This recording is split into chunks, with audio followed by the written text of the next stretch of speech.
Welcome to the first 30 days. Over the next 3 episodes, you will see a case study evaluation assessing an immigrant's first 30 days in America. Each episode will cover 3 sections: physical health, mental health, and social acculturation. Today, our topic surrounds social acculturation. Hello everyone, my name is Natalia Marrin, and this is my show, The First 30 Days.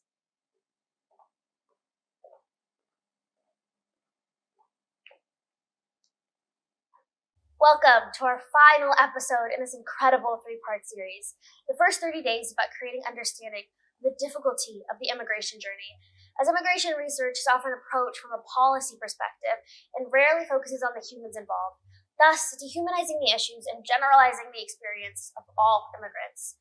As a proud daughter of an immigrant, although I understand the complexities of this journey, I know that's not the case for everyone. The first 30 days is not just about standing in someone's shoes, but actually hearing what they hear, seeing what they see, and feeling what they feel, and efforts to bridge that gap in understanding. I hope that you listen with an open mind and heart. So, let's get started.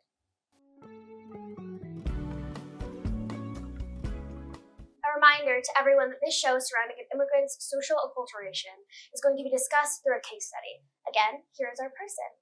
This is our made-up person. Her name is Isabella. The basic facts are that she's 21. She just immigrated from Guatemala on an asylum visa. She doesn't know anyone, and she speaks minimal English. But who really is Isabella? She's an avid soccer fan, will cheer louder than anyone else, loves everything to do with dogs, an incredible cook, is always amazed by a pink sunset. She's passionate, brave, and strong. Of course, she's an immigrant. But first and foremost, she's a person. Within the first 30 days of immigrating to the U.S., Isabella will experience changes within her body, soul, and spirit. To begin, we will focus on her spirit and her social acculturation.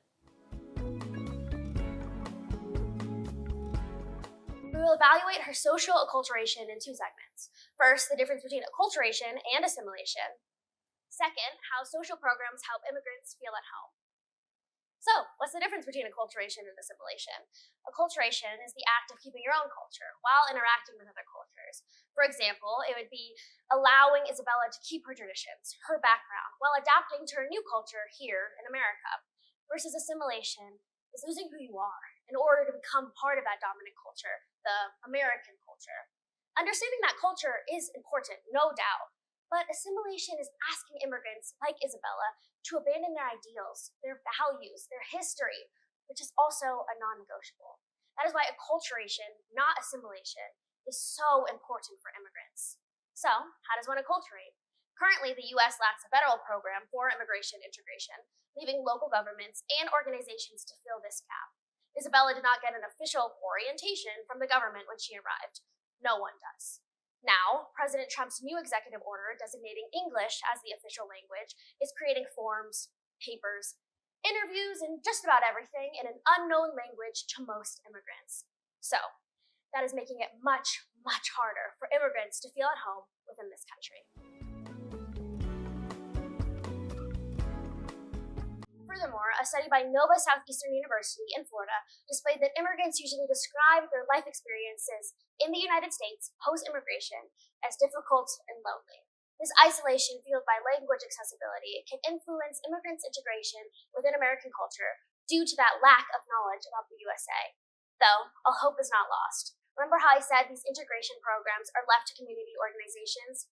Well, it turns out our communities care. Finding community organizations are just a search away.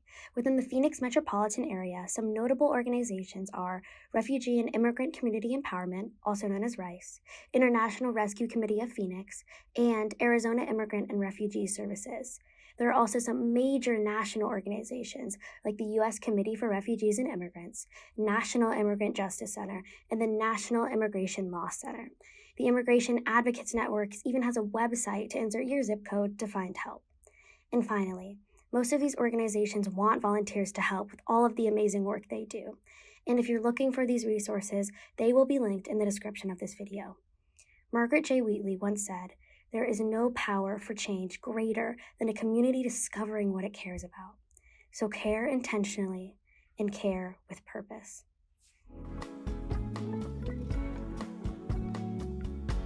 That was a lot of information.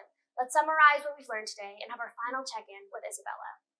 Isabella will feel isolated and lonely within her first month in America and have no official government programs to turn to. In fact, she will face a lack of language accessibility and applications for possible support programming like Medicaid. Without acculturation, Isabella would lose the essence of who she is and give up her culture to fit in with America. Though she will feel pressure to assimilate, integration programs will help her understand the importance of keeping her culture. Finally, Isabella needs to remember her community cares about her. Xenophobic legislators do not speak for everyone. There are programs, groups, and neighbors that are open to helping immigrants feel at home. Isabella shows us one last time that immigration is not relocation. It's an incredibly powerful and transformative journey which makes America who we are. Immigrants built America at a great personal cost. Isabella's a part of that story, I'm a part of that story, and you are a part of that story. So now that you know Isabella, who Isabella really is, what she's gone through, and what she will go through, I want you all to meet the real Isabella, my mom. Come here, Mom. Hi, Mom. Hi. Okay, welcome to the show. Oh, thanks for having me. So you're a real life inspiration for Isabella, which is my sister's name, your daughter's name. Of course, a little bit inspiration from her as well. But it's you. It's who you are, and we've watched for these past 3 episodes what you've experienced basically within your first month in America, which was a long time ago. But how do you feel now that you're living in Arizona, have your full life ahead of you in the United States? How do you feel that you went through that whole process? Well, when I first moved to this country, my English was limited, and I knew the learning the language will bring so many opportunities for me, for my future. I bought a dictionary that had Spanish and English side by side, and I learned 10 words every day. I was lucky that the people I work with were willing to help me navigate through the challenges that comes with not knowing the language. That has inspired me to give back. And now I volunteer with the Paradise Valley School District, and I teach English as a second language to adults. And it's an amazing and humbling experience to see myself in them, to see how they show up for themselves, how they show up for their families. It's truly an inspiration. Also, I just hope that people really see immigrants as human beings that are so strong, they have so much grit to overcome challenges, to face the unknown. And yeah, I just want everybody to treat immigrants with the dignity and respect that we all deserve.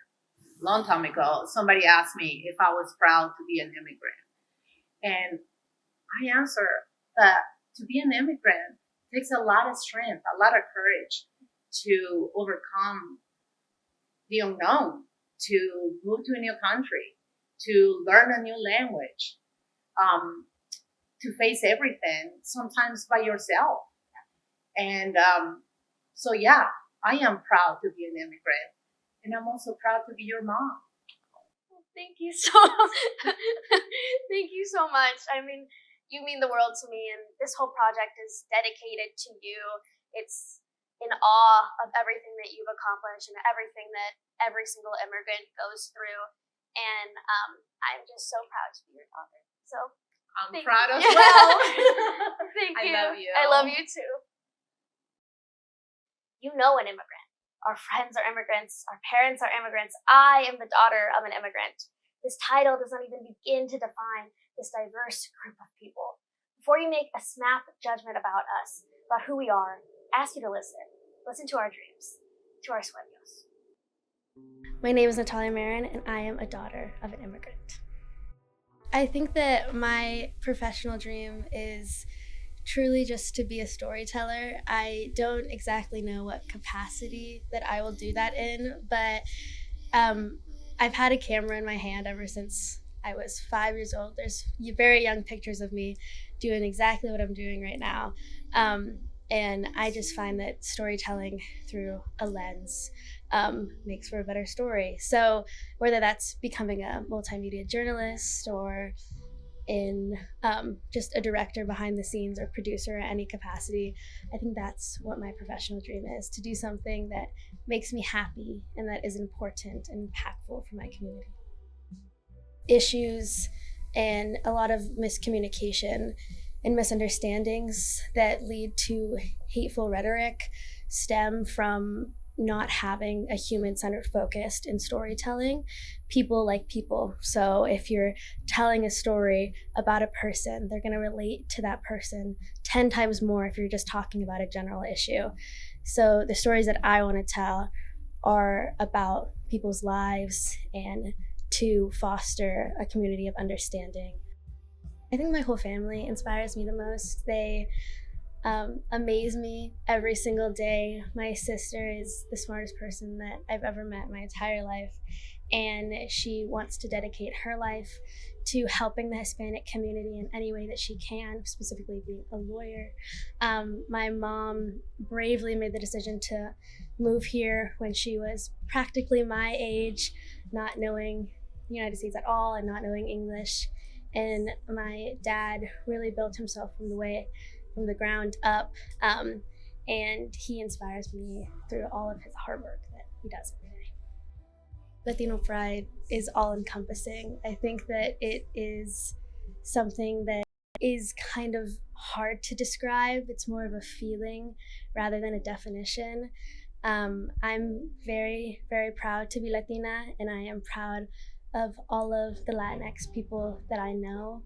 And it's a sense of community that we have amongst each other. You can see someone across the street, and if you know that they're Hispanic, you already have one thing in common.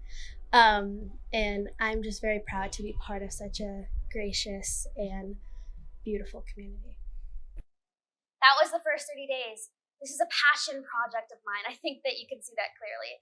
A quote that guided this entire thing was, "Could a greater miracle take place than for us to look through each other's eyes for just an instant?" And even if just for an instant, something I shared with you changed your mind or made you think a little bit further, then this whole project was worth it. My whole life, I've craved the chance to have my own talk show surrounding issues that are important to me. I've told the world my stories for nearly 20 years. It was time for me to tell the story of my community, and most importantly, the woman who raised me. Thank you to everyone for listening. I'm Natalia Marrin, and goodbye for now.